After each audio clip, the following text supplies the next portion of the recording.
Good afternoon, everyone.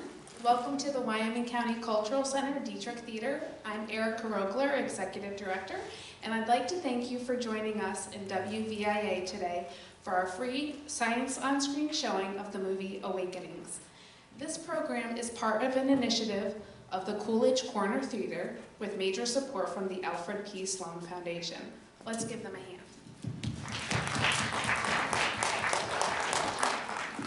We would also like to thank WVIA for providing the popcorn and soda today. Thanks, Chris and WVIA. Prior to the film showing, Chris Norton of WVIA will be sharing a trailer of Oliver Sacks' His Own Life, which will air on April 9th at 9 p.m. After the movie, he'll lead a discussion on Oliver Sacks with Dr. Linda Thomas-Hemak of the Wright Center. So we hope you can stay for that. Now please join me in welcoming Chris Norton.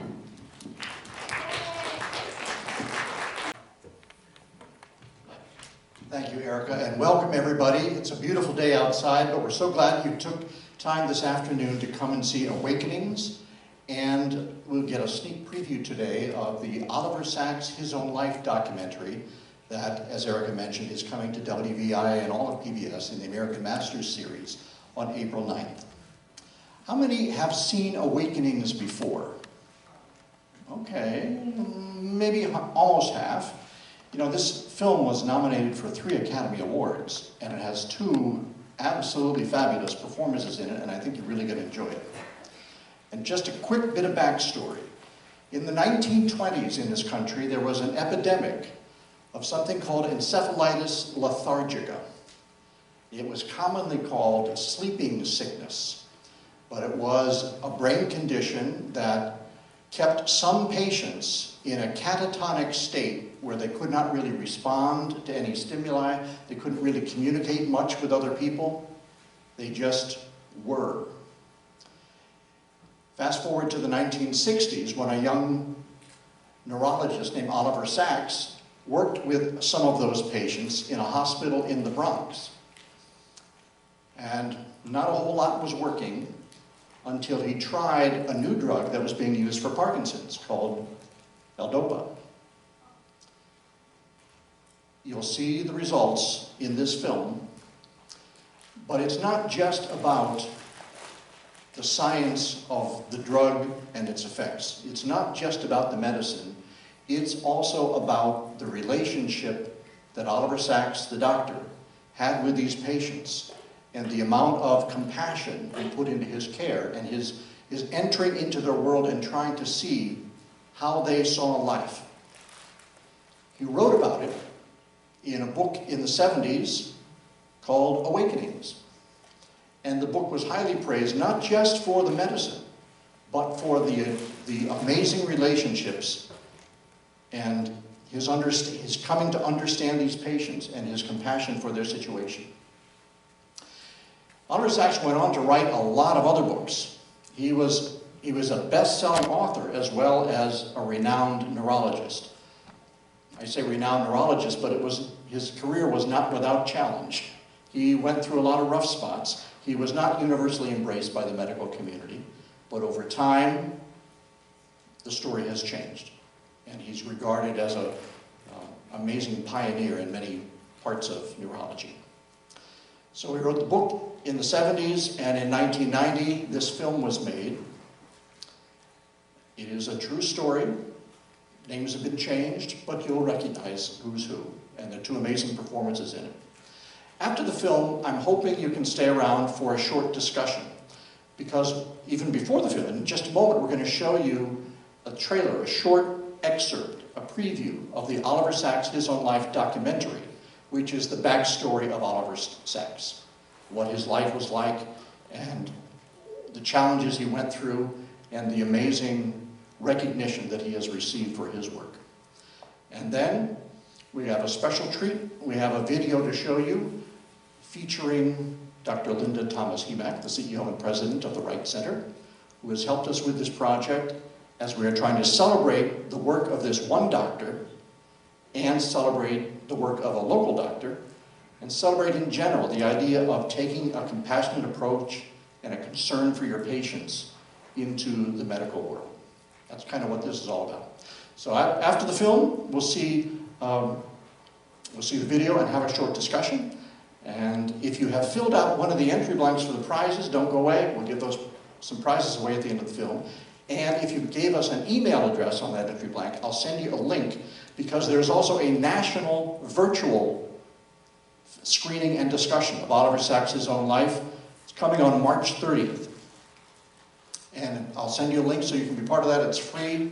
It's just an additional way to get some more information about this. And then don't forget the broadcast premiere on April 9th on WVIA TV.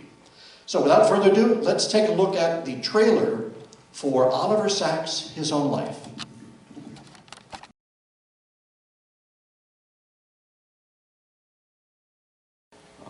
The Awakenings film, nominated for 3 Academy Awards, didn't win any of them.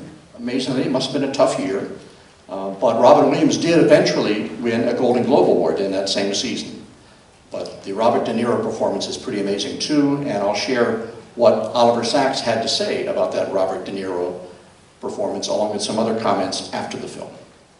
Okay, so please don't go anywhere when the film is over. We've got our discussion to follow, but sit back and enjoy your popcorn and soda and Awakenings.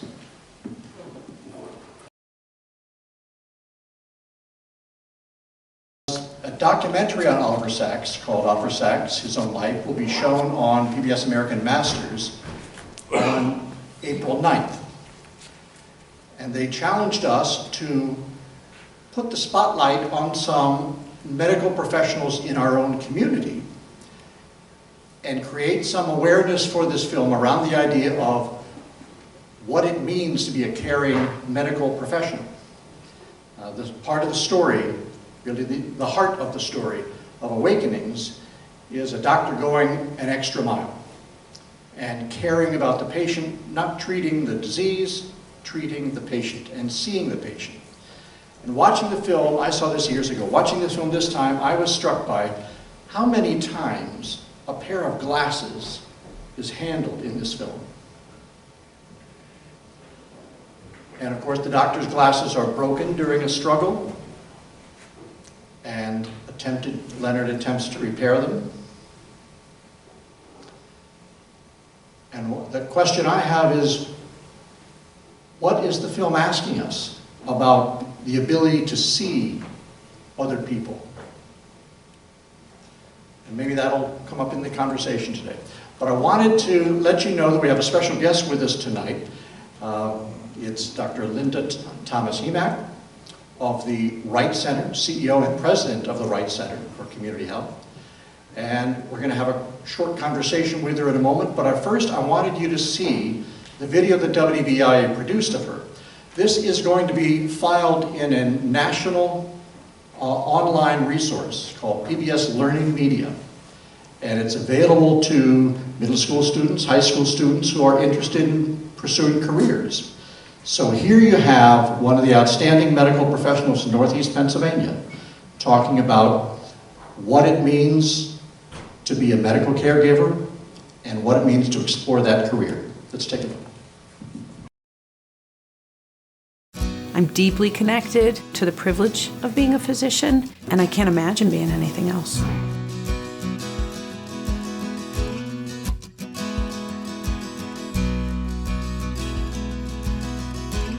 I'm a primary care physician, and I practice internal medicine, pediatrics, and addiction medicine, and I teach future workforce. I was meant to be a physician, and the career chose me. I'm a healer at heart. I love taking care of patients and families. I'm constantly focused on improving the health and welfare of my own community and the patients and families that I take care of.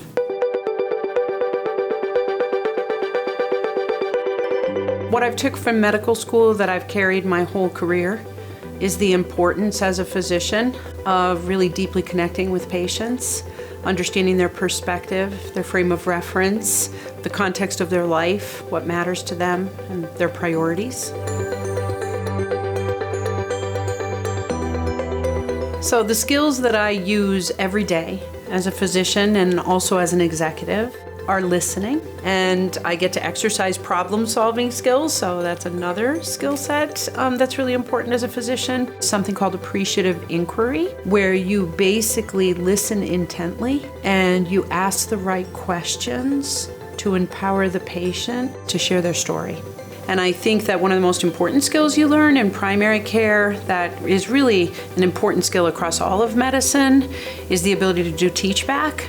And what teach back is it's a reflective opportunity after an interaction with a patient to check understanding. You can have a moment at the end of a visit to elicit teach back from patients, to ask them, can you teach back to me what you took from this encounter so that I can validate my effectiveness as a physician?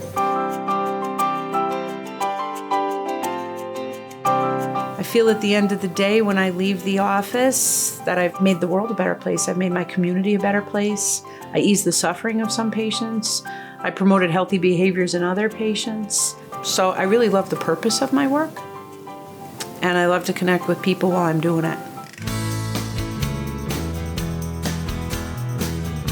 What we would say is that if you're a young person and you're interested in a health career, or you think that you might be a physician, dream map, find out more, connect with somebody, get the story, because most of the physician community gets really excited when somebody reaches out who's thinking about a future in health or a future in medicine, and they would love to have some conversations with them to inspire them to consider it. And I think we're changing the face of the medical profession. We're looking to make it more diverse. We're looking for future candidates who are more reflective of their hometown community and their families. And there's so much opportunity to really benefit society, to really benefit humanity. It's not easy to become a physician, but it's worth it. We hope everybody enjoyed the film Awakenings here as part of the Science on Screen program at the Dietrich Theater in Tunkhannock. And we are pleased to have with us today a special guest. WVIA is doing a project with PBS focusing on Oliver Sacks, whose work, of course, inspired the film Awakenings. And the documentary is called Oliver Sacks, His Own Life. It airs on PBS American Masters on April 9th. There's a national virtual screening on March 30th to prepare for that. And the project we've been doing is to highlight some medical professionals from our community who are casting light on the legacy of Oliver Sacks. So I'm pleased to introduce Dr. Linda Thomas-Hemak, who is the president and CEO of the Wright Center for the Community Health in the Scranton area. Dr. Hemak, we have seen a video of yourself with your own reflections on getting into the medical profession, especially for students in the middle school and high school era who are interested in looking at the PBS Learning video. That will be archived nationally in PBS Learning Media. But I wonder if you would reflect upon the film Awakenings and the work of Oliver Sacks, and perhaps how that has some contact point for you and the Wright Center's work in northeastern Pennsylvania. Sure, thank you so much.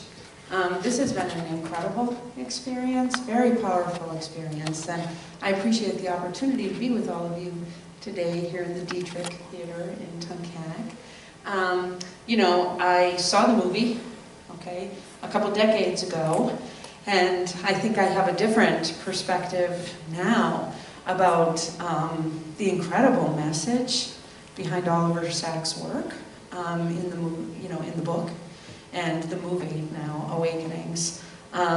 It's obvious in terms of why it actually almost won several National Academy Awards and why Robin Williams won the Golden Globe Award for his performance. It's very relevant, and history does repeat itself. So here we sit, similar to the 1920 pandemic, really, with flu, and now, all these years later, with COVID, really appreciating Oliver Sacks' message about the importance of humanity and humanism, mutual humanism, not only of patients and families, but the providers of medical services, and what a relevant message for 2021.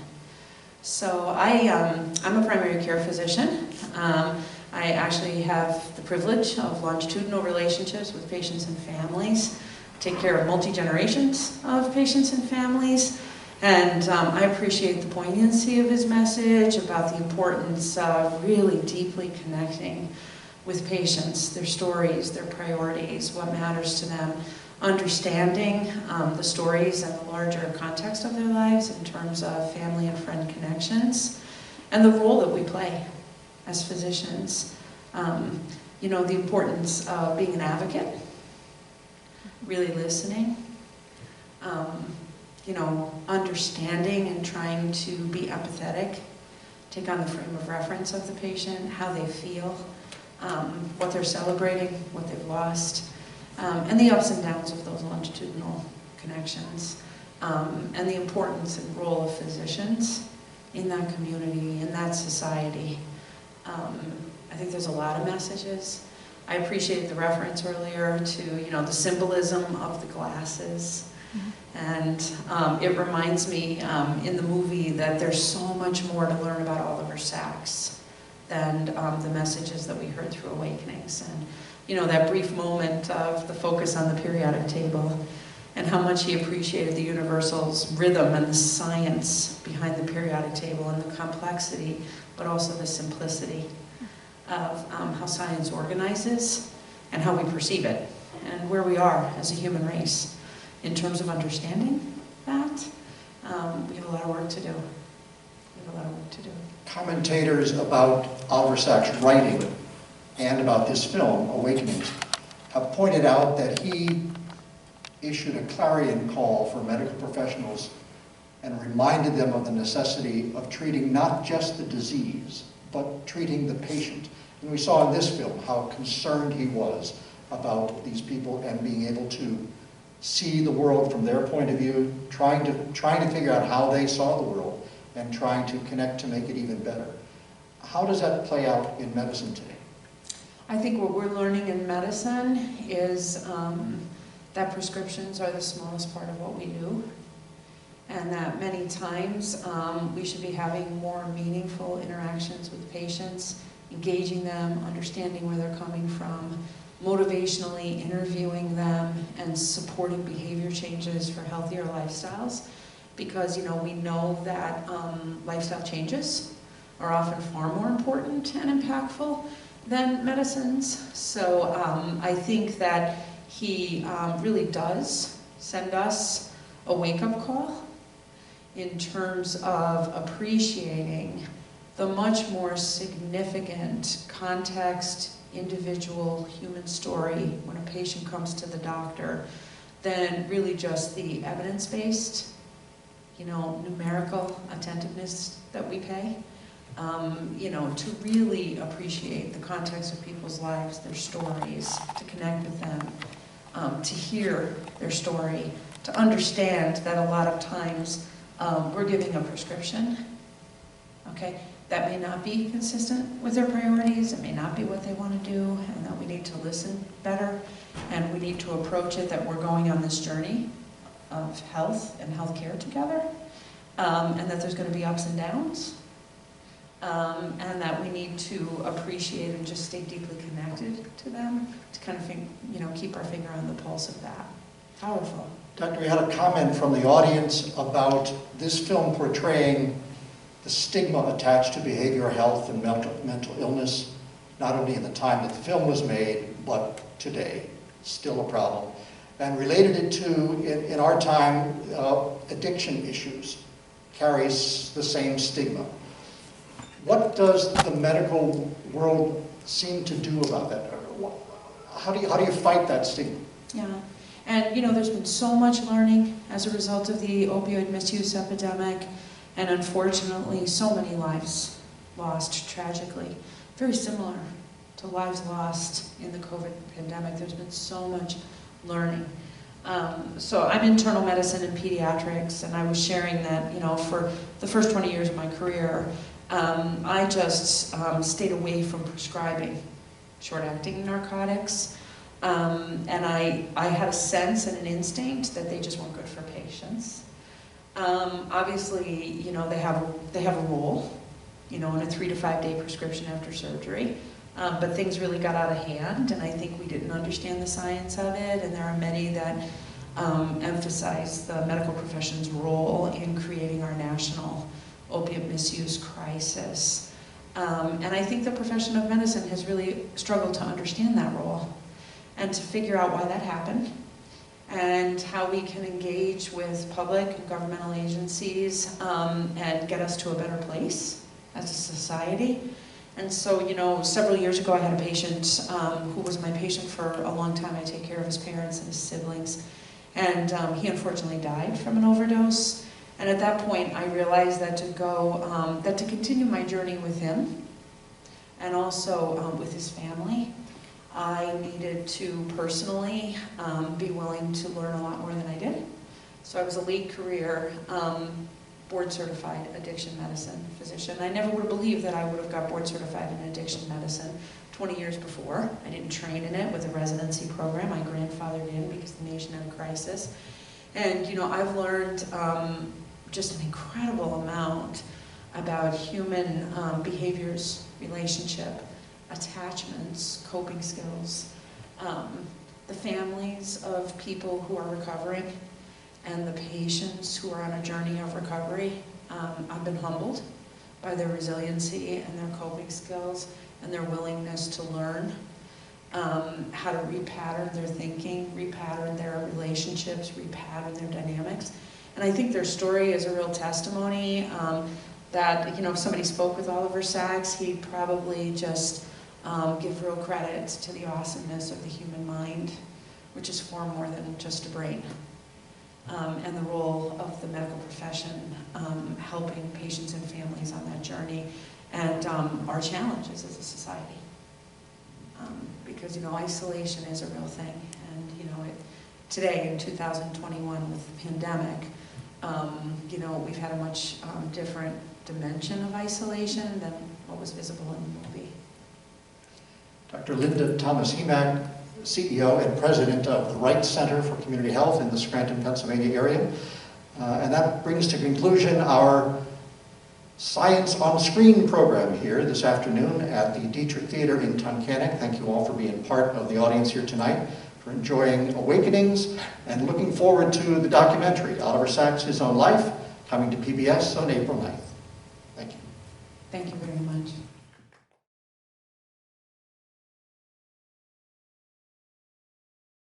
Good evening, everyone. Welcome to the Wyoming County Cultural Center at the Dietrich Theater. I'm Erica Rogler, Dietrich Theater Executive Director, and I'd like to thank you for joining us in WVIA for today's free Science on Screen event, showing an extended excerpt of Oliver Sacks' His Own Life. This program is part of an initiative of the Coolidge Corner Theater with major support from the ALFRED P. SLOAN Foundation. We'd also like to thank WVIA for providing popcorns and sodas for our refreshment tonight. Thank you, Chris and WVIA. Oliver Sacks' His Own Life will premiere in its entirety on WVIA TV on April 9th at 9 p.m. After the showing of the trailer today, Chris and Dr. Amiel, Bethel, will hold a discussion about Oliver Sacks' work and life, and we hope you can stay for that. So please join me in welcoming Chris Norton. Thank you, Erica, and thank you all for coming out. Kind of a rainy day. I guess we needed it. It's going to get my lawn growing, finally, and I'm looking forward to it, but I appreciate your coming tonight. We are so excited about the documentary that is coming to PBS, American Masters, on April 9th. It's by the filmmaker Rick Burns. Recognize the last name. He's the brother of Ken Burns, who's made a couple of documentaries too. This is about the neurologist that many people in America learned of through the movie Awakenings. And just Sunday, the Dietrich was great to screen the film Awakenings. Some of you were here for that. And we talked at that time about Oliver Sacks, the writer, and Oliver Sacks, the neurologist. And we had some commentary about how that plays out in the world of medicine today. It was really a fun program. Tonight we're going to see, not Awakenings, but we're going to see about a half an hour of the documentary that is coming to American Masters on PBS on April 9th. It starts with the reason for Oliver Sacks wanting to tell this story. He got a terminal diagnosis and decided he wanted to kind of wrap up his life and tell whatever he can left of his story in the time he had left. And that's why he chose to write a memoir and chose to sit for interviews for this documentary to tell his story. But if you remember Awakenings or anything else about Oliver Sacks, the book itself is beautifully written, and it's very sensitive, and it's very much about getting into the mind of the patients who were not able to communicate originally. The encephalitis lethargica left them kind of in a frozen state for decades. And that's the story of Awakenings, is that trying the new experimental drug L-Dopa, which was used in Parkinson's, helped some of these patients, at least temporarily. But we're not doing Awakenings tonight. We're talking more about Oliver Sacks. Following this half-hour excerpt from the documentary, I'm going to ask you to stay put and give us a couple of minutes to get set up, and then Dr. Amiel Bethel will join me for some conversation about the Oliver Sacks legacy. Dr. Bethel is the director of neurosurgery at Geisinger Community Medical Center in Scranton, coming from the University of Maryland, at the Baltimore-Washington Health Center, Medical Center, after many years. He's a wonderful addition to northeastern Pennsylvania. We're delighted to have him here as kind of an introduction tonight, and we're looking forward to his commentary. But if you can stay with us after this half-hour excerpt of the documentary, we'll have our discussion. If your name's in the drawing for the prizes, we'll give away the prizes at the end of that, and it'll still be a relatively early evening for you. When Oliver Sacks wrote the book for Awakenings that became the movie, in the 1976 edition of the book, he wrote a dedication to the poet W.H. Auden. It's an extract from a poem of Auden's, and it says, "Healing, Papa would tell me, is not a science, but the intuitive art of wooing nature." And I think the Awakening story, if you recall, is all about the doctor trying to figure out how to woo nature and help these patients to a better life. So keep that thought in mind as you see this segment of this documentary of Oliver Sacks, his own life.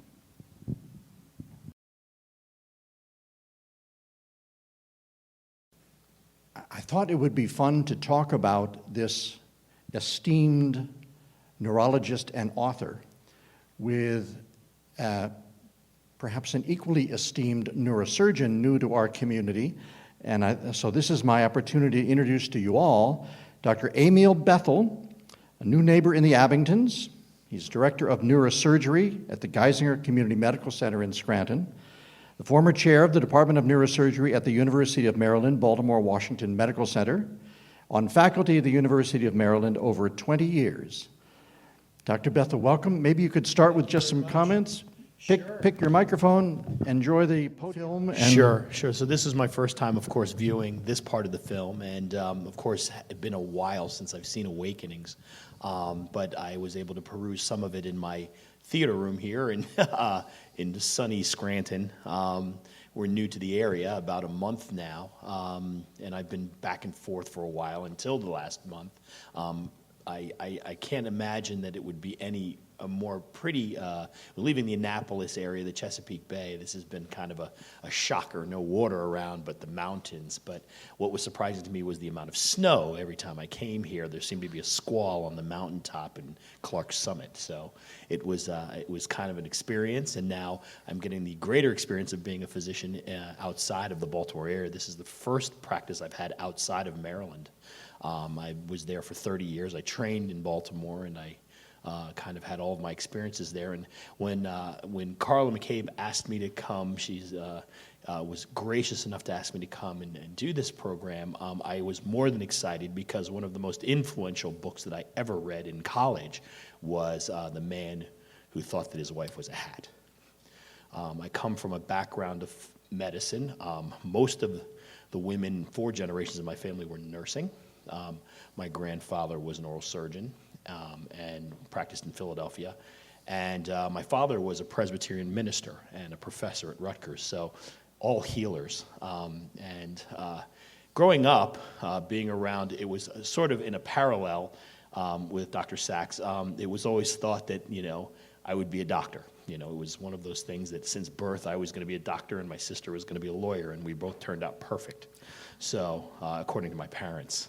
Now, what draws you to medicine? Well, I would say that some of the things that knowing the history of Dr. Sachs after reading his initial book in my history back in college, the one thing that was very unique to his lifetime and my lifetime was the kind of, as he expressed, bouncing around between trying to find himself and trying to experience himself through other people.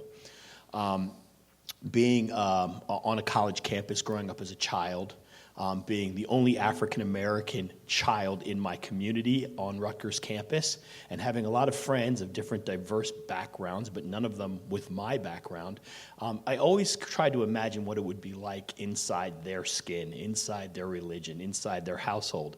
And at a very early age, because my father was a religious philosophy professor, I learned about my history just based on religion. And, I would ask questions like, Dad, where does our name come from? Bethel. It's a Jewish name. Are we Jewish? He's like, no, we're not Jewish, but we do have Jewish descent.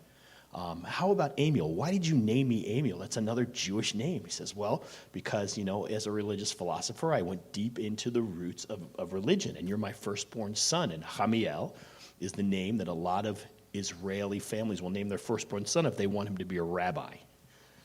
So I said to my father, there's no way I'm going to be a minister, so forget it. It's not going to happen, as you know most PKs are.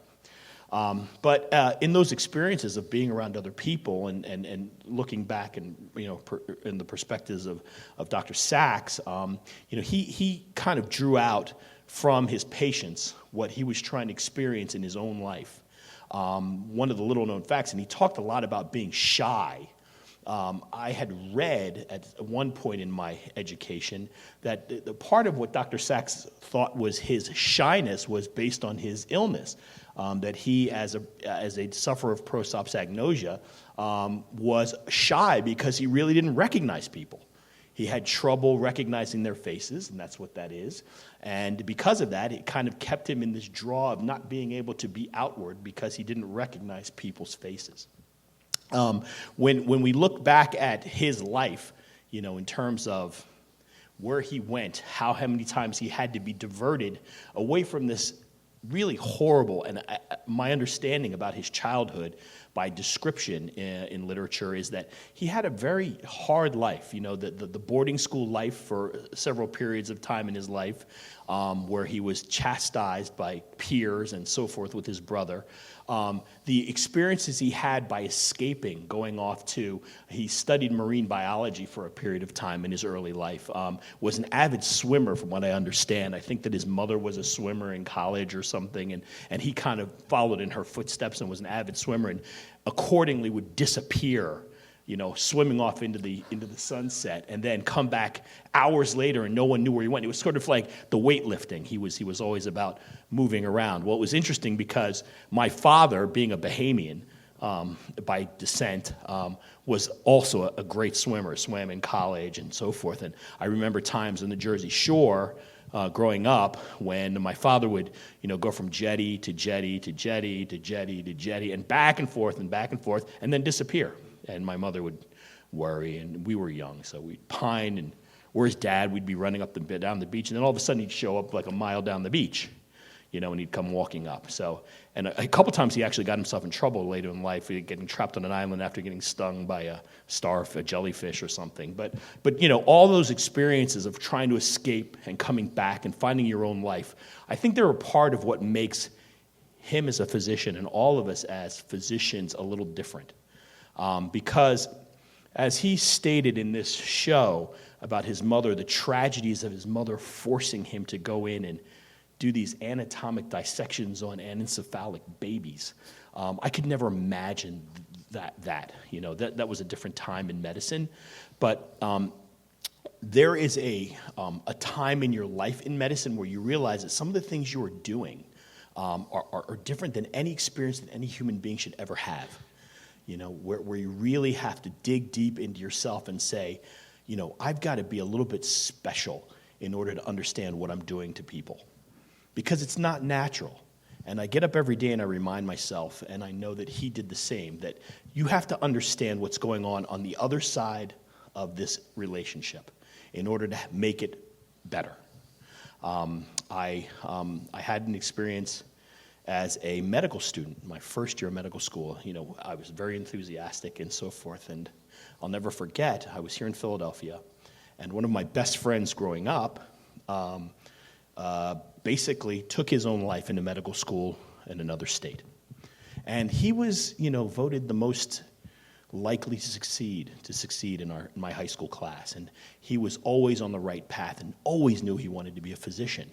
And when I went home for the funeral and questioned around days before and asked one of his professors, who happened to be the father of another one of our classmates from high school, I said, what happened with him? And he said, I think it all came down to his realization that he wasn't going to be perfect anymore in medicine. That maybe someday he might hurt somebody, or maybe someday he might do the wrong thing for somebody.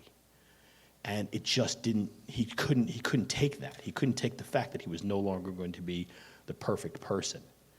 And so I think that where we saw all of these in the early parts of this video, the early stages of his growth as an incredible physician, was that he understood that he had to understand more than himself in order to be the great person that he was going to be as a caretaker. And I think that's a part of what, you know, a lot of good doctors realize. My whole training process, you know, when I came through this whole thing, I was always told, you know, I remember a pediatric chief in Philadelphia when I was on rotation in medical school saying to me, you know, you're the most dangerous type of doctor. And I said to him, because I was, you know, what do you mean? I mean, I think I know the materials. I think that I'm doing a great job. And the chief resident on the service at the time even backed me up. He says, no, it's not because of that. It's because when I look at you, I see a very charismatic young individual. And you're going to be able to convince a lot of people to do things. And if you're not sure about what's going on, you're going to really hurt somebody. And I was taken aback by that. It was like the only rotation where anyone had never said anything but glowing comments about my performance. But he said he watched me at the bedside one time talking to a parent of one of his children and literally convinced her that this is what needed to be done for her son. And I was taken back, but I kind of took it to heart that maybe I am not looking at this the right way. Maybe my charisma, maybe my smile, maybe my happiness about things is too much. Maybe it's something. So I always kind of step back and say, you know, let me think about what they're thinking about first before I say anything. Okay, let me feel the way they're feeling before I say anything. And, you know, I've always considered myself kind of a type B person in a type A world. I've always been a happy-go-lucky guy. The chairman of the Department of Neurosurgery at Maryland, where I did my residency training, told me I should have been a pediatrician, that I didn't have the materials to be a neurosurgeon. You know, I just wasn't mean enough. I wasn't angry enough. And it's funny because that's reiterated by, you know, people I work with and patients. It's like, you're just too happy to be a neurosurgeon. You're not nasty enough, you know. You don't have a new wife every time you come to conferences, and you just don't seem like the kind of person you should be in this field. And I said, well, you know what? There's no stereotype for this. This is about being a human being first. And so with that in mind, I took on one of the toughest jobs at the University of Maryland. I was the clinical director of neurosurgery at shock trauma, and I'm sure you've probably heard about that center. It's the only park system in the United States where we're actually doing educational research and training for the world of traumatology. We have a whole building just dedicated to trauma research. So it puts it a little bit above a level 1 trauma center. And we educate international medical students and international residents. So it was an honor for me coming right out of fellowship to take that job. But let me tell you, in 3 years of watching, you know, teenagers rolling their cars over and gunshot wounds to the chest, and I trained there. I spent 6 years there before I took over the place. My wife will tell you when she was pregnant with our first son, I burnt out. I really had to stop for a little while because I was tired of going to funerals. I had lost my perspective on how these people felt. I started to like run into people. I was at a supermarket one day and a woman walked up to me and she said, Dr. Bethel, how are you? Do you remember me? You took care of my son. I said, yeah. How are you? How is he doing? He says, no, he died. Do you remember? And I felt horrible, that I didn't remember that her son was one of the plenty of young men and women who I'd buried within that past 2 years. And I came home and I said, I got to find another job. I got to do something different for a while. I got to get away from this because it's killing me. So I did. I went out into private practice world. I left the academic world. Of course, my chairman wasn't about to let that happen, so he made me stay on the faculty. He made me take a resident with me to my private practice. And I continued to educate, young neurosurgeons. But in that light, I did gain a lot of experience in this connection to people. I was able to go out into a community in Towson, Maryland, where there was a vast array of different types of diseases and different types of people. And the one nice thing about it was that, I could sit down, as a private practitioner, I could sit down and I could communicate with people on a different level. So this experience here in Scranton is going to be even more amazing for me for several reasons. Now, I've only been in practice here for 3 weeks, and there are certain things I've already noticed about the community. First of all, and I was telling Ms. McCabe this earlier, where I came from, if you threw a rock, you hit a pain management physician. When I came to Scranton, if you throw a rock, you hit a lawyer. So as a physician, that's the one word, that's like saying great white shark to a seal. You just are very nervous about it. But my sister's a lawyer, so I'm accustomed to it, and I'm not going to jinx myself by saying anything else. But the one thing I notice about the patients here is the amount of gratitude that you get at the end of a conversation with everyone that you talk to. So I'm going to enjoy that. I'm really going to enjoy that. The other thing is that I've really noticed about this is the hardiness, of the people of this community. I mean, they really believe in healthcare. They really believe in the system, and I get a great feeling about how the system is trying to respond to them, which is, for me, exciting because, and I don't know the history of Scranton medicine, but I can tell you that Geisinger is making big strides to make this place excellent, like they have done in Danville and like they've done in Wilkes-Barre. So, in looking back at my legacy and what I want to do in the future, I'm never going to be a writer. My grandmother was an English teacher at Temple. My father has tried to write his way through Rutgers University before he retired, and my grandmother would chastise him for his poor writing skills. But I'm not going to even try to be a writer.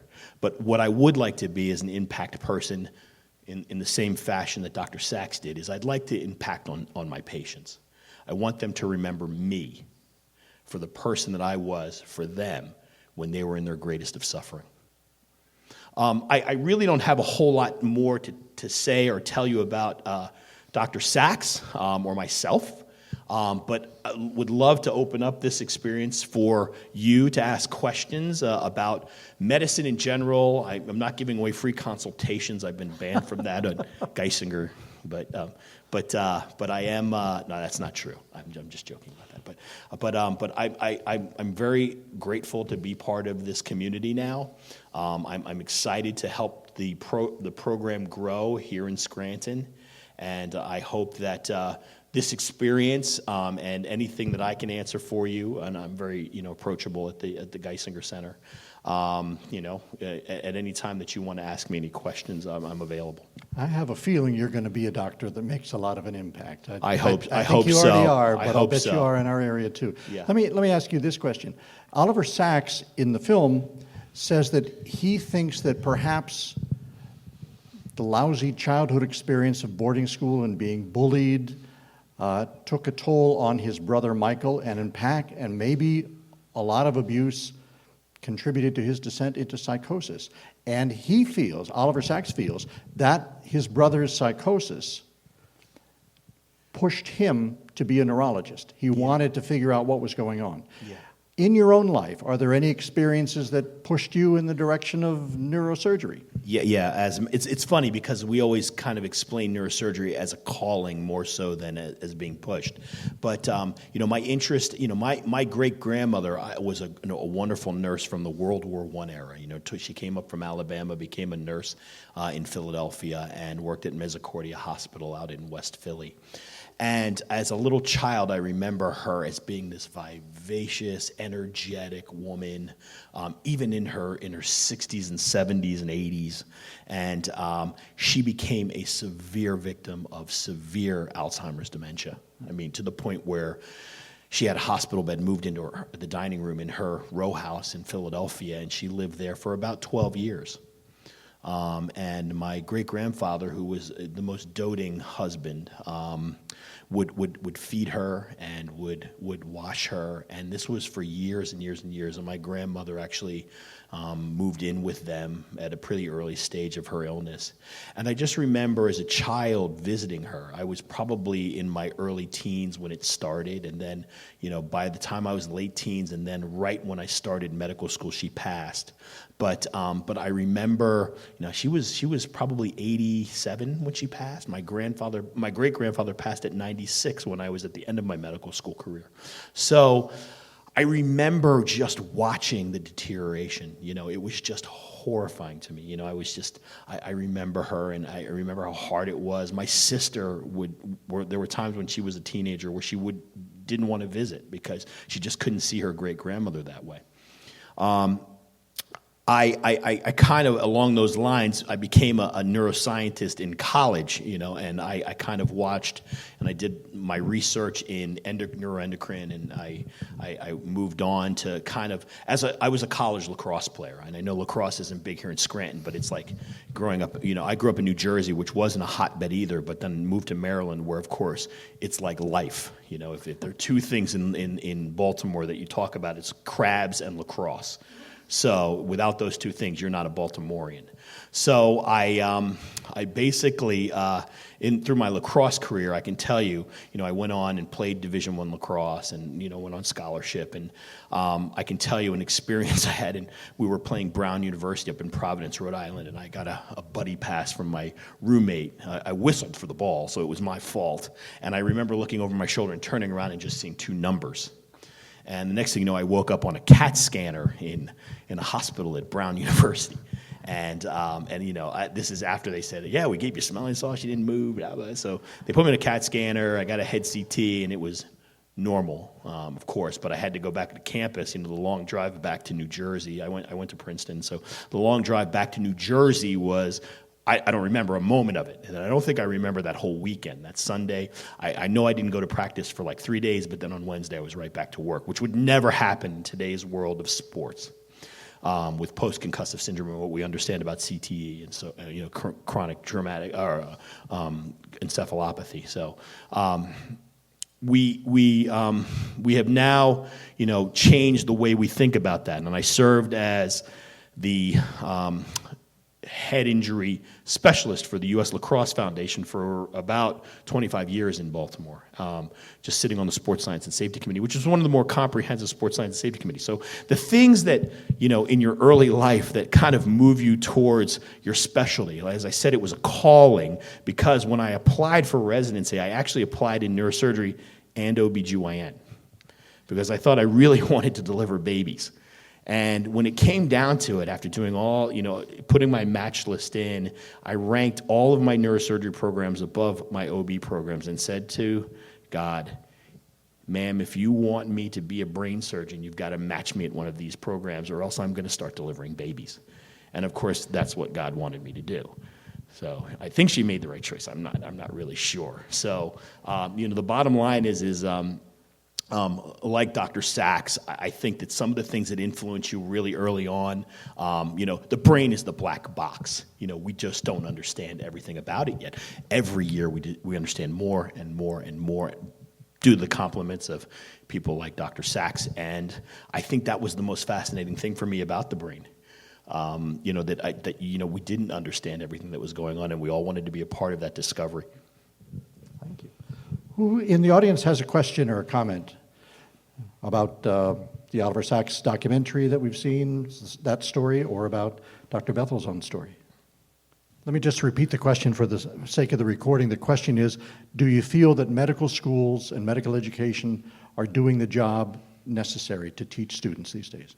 So the biggest, I'm out of medical school, a class of 91, so, I've had a little bit of experience behind me, and I've seen how medical schools are changing. I mean, I was part of what was considered the bridge program back in the days where the traditional methods of teaching, where you had 2 years of basic science and then 2 years in the clinics, had changed. We were starting to bridge the gap between learning what you learn in the books and science and the pathology and bridging it to taking care of people.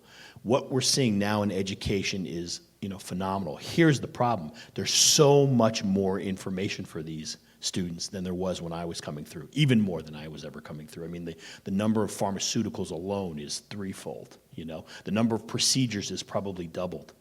The number of techniques they have to use. And remember, with the institution of rules and regulations that do not permit medical students to intervene the way they used to do in the old days, have changed the way that we're doing medical education. So it's actually lengthened the process somewhat. And I think that people are still getting an education, but I think that we have come not as far as we need to in order to keep these students educated to the degree that they used to be. And I think a lot of it has to do with regulation. So when you ask the question, do you think students are getting enough education? I think that they're getting education. Are they getting the right type of education? I think that we're integrating things into their education that are more important than what we used to learn. The dealing with humans, the dealing with the social side of medicine. I never got any of that. Dealing with the economics of medicine, with the rapidly changing process of treatment. We didn't get any of that. We got the basics of, and I think that's a great thing. I think that the students are a different type of student. I think they're getting educated. I think the biggest problem is that we're trying to compact it into the period of time that it took me to become a doctor, and I think it takes longer. The other problem with that is that, of course, students, I have a son now who's a senior in college, and he's decided that he wants to be a doctor. So in that process, I'm learning, my wife and I are learning that you don't just go to medical school anymore. You do a year off, you take a period of time in between. This is a growth period according to the pre-health advisors on college campuses. It's a time to experience something that will make you a better doctor. Now, in my opinion, if I had said to my dad, hey, Dad, I'm going to take a year off in between college and med school so I can go find myself, my dad would have said, okay, you're on your own, and good luck with the tuition. I'm not paying for another year of you to do whatever, I know that's what my dad would have said. So I think it's a good thing. I'm not a big advocate for keeping students in school forever. I mean, at some point they've got to learn how to do things on their own. The problem is that there's a lot of regulations. For instance, just in the COVID crisis alone right now across the country, medical students aren't allowed to get into the operating room to scrub because we have a shortage of PPE. So we don't have enough equipment in the ORs to let them put on a gown, scrub, put on gloves. And the regulations are such that they can't touch patients anyway when they're there. In my day, as a medical student, I was doing procedures in the medical. I mean, like in the middle of the night, if a person came in with my true, I can tell you my true calling of neurosurgery is one night I was on the neurology service at the University of Pennsylvania, and I was in the emergency room in a consult, and the neurosurgery resident came in, and because the guy on a CAT scan had a big subdural hematoma, and I remember he's like, okay, we're going to go to the OR, and he looked at me and said, you want to come? And I said, yeah, sure, I'll go, I had already done my surgical rotation. I knew kind of the basics, how to scrub and how to do things. And, they let us put in lines and IVs and stuff. So I go to the OR. Now I'm a PGY. I'm a third-year medical student. I go to the OR with this guy, and it's me and him. I mean, this is a chief resident and myself. No junior resident. Faculty member is there, okay? Staff member is there. So he scrubs. And the resident says to me, you're going to scrub. I said, okay, I'll scrub. I can hold a hook or whatever I need to do to help you, whatever, because it was late at night. And we get there, he opens up the scalp, and he reflects the scalp, and he hands me the drill. What would you think of that, right? That's not going to happen these days, all right? That's not going to happen these days. But you know what? That was my awakening for neurosurgery. I never thought before that time that I would ever be a neurosurgeon. And when I opened that skull, it was the most exciting thing I'd ever done. Now, he was not going to let me do anything that would hurt the patient, right? But in the apprenticeships, as Dr. Sachs was saying, right, his mother used to bring home anencephalic babies for him to dissect at age 10. Do you know where that would end up on CNN today? But look at the great doctor that it produced, right? So I agree with you. I think that, I'm not sure where you're going with your question, but I get the feeling that, you think there maybe should be some more educational process that goes on with medical students. But, there's so much to learn, and we've been restricted in how we can teach it. So it becomes kind of a catch-22. I can tell you in training residents for decades that we are in a situation where we spend a lot more time hand-holding with our residents, even in surgery, at a later time, even though these kids are brilliant, much smarter than I ever was. It's just the hand-holding goes on more because they're limited in the number of hours they can spend in the hospital. The Libby-Zion laws say you're only allowed to spend so many hours in a week, in a day, in a shift. In my day, as a resident, we used to say, you know what the problem with being on call every other night is? You miss half the good cases. So that doesn't exist anymore. Who else has a question or comment? Yeah, right here.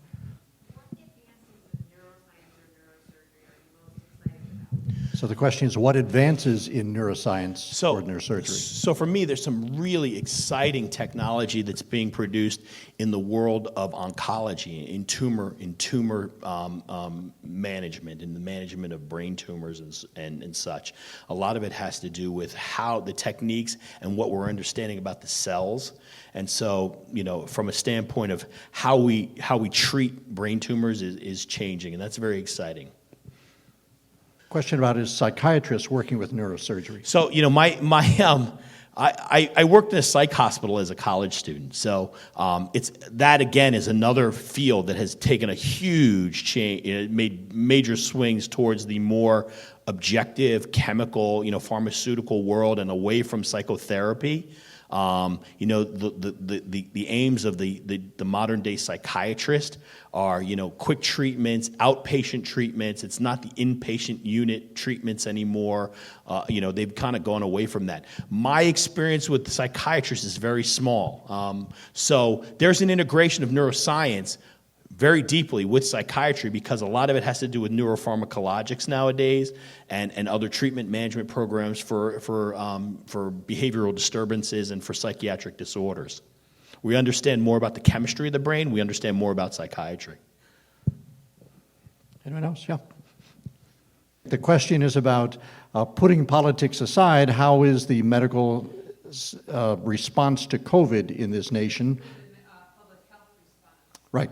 And how about the public health response to the COVID crisis? So just a fantastic question. I mean, you can go from country to country in comparison and look at the way the United States has dealt with this crisis. And I think and I'm putting politics aside, I think that there was a little bit of a stray from the way we've always thought about the humanities of public health for a while.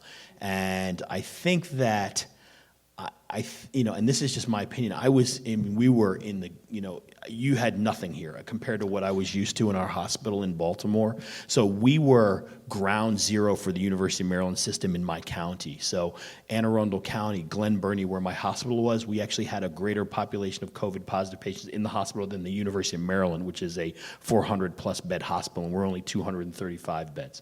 But we were at a point where about 1/3 of our hospital, our ICU, our PACU units, our ER units, including our tents, were inundated with COVID-positive patients. And because of that, we had an early, rapid experience on how to manage and treat these patients with, proning and so forth, sort of like New York City. But our success rates were incredible. 78% survival rates, early trachs, we were doing everything right. with that in mind, we were looking at how how are we going to process this? How is the vaccination system going to work? Where are the outbreaks actually happening? And I think that our response to that was just slow. I mean, that's just, my personal opinion. I think that we just didn't take it seriously enough in the beginning. I would have loved to have seen a greater response in terms of the seriousness of how this was, because, I lost 2 friends to it. A wonderful physician in downtown Baltimore who I trained with, and a very close friend of mine in Chicago who was a minister and I went to college with. So, and I can't tell you the number. We lost a couple of neurosurgeons in New York City and in Boston. I mean, it affected everybody. So, was it necessary? I don't know. I mean, you can't judge, but I think that we could have had a more lockdown response. I mean, look at Australia, look at New Zealand. They did a very nice job. Any other questions? If not, I have one that might be a wrap-up for us. Here in Pennsylvania, we're only a few days away from the opening of trout season. And You noticed the tide, didn't you? There's some reasonably good fly fishing in this area. And you've made a comment that you think fly fishing might have had an impact on your surgical skills. I did mention that to you. So it was funny because as a sub intern in my 4th year of medical school, one of the most famous neurosurgeons in history here in the United States was our chairman at Penn, and he came from NYU. He was the topic of many books and the topic of a Rolling Stone article. Just a phenomenal man, and was a mentor, and also another Princeton alum, I have to add. But he took me under his wing as a sub-I, and he was an aneurysm surgeon, vascular neurosurgeon, so probably some of the most complex surgery that we do. And he was technically one of the top 5 in the country. And so he was doing an aneurysm, and I was watching this, and he was pimping me on, his typical thing on, anatomy. And, we were talking about like the spatial, and he said, so he let me close the case, helping him close. And he said to me, you have very great 3-dimensional depth perception, and you have really nice tying skills. He says, what do you attribute that to? And I said, well, I've been tying flies since I was about 14 years old. So I'm an avid fly fisherman. So being here in Northeast Pennsylvania is a godsend for me, because you've got some of the best trout waters in the Northeast. So I'm very excited about that part of our move. It means I don't have to travel to other places to do some great trout fishing. Dr. Amiel Bethel at Geisinger Community Medical Center, Director of Neurosurgery. Welcome to Northeast Pennsylvania. Thank you very much. See you out on the streams. Yeah. And thank you so much for participating tonight. Thank you. Before you for go, we inviting have me. a couple of gifts for you. Oh, This is from the Dietrich Theater to thank you for being thank our you very special guest much. here tonight. Thank you. And this is an Oliver Sacks documentary poster fantastic. as a Thank you. souvenir of the occasion. Wonderful. And to wear when you're fly fishing, here is great. your WVIA cap. Thank you very much. Thank you very much, I can't Dr. thank Bethel. you enough for inviting me to this. It was a wonderful event, and I hope we can do it again.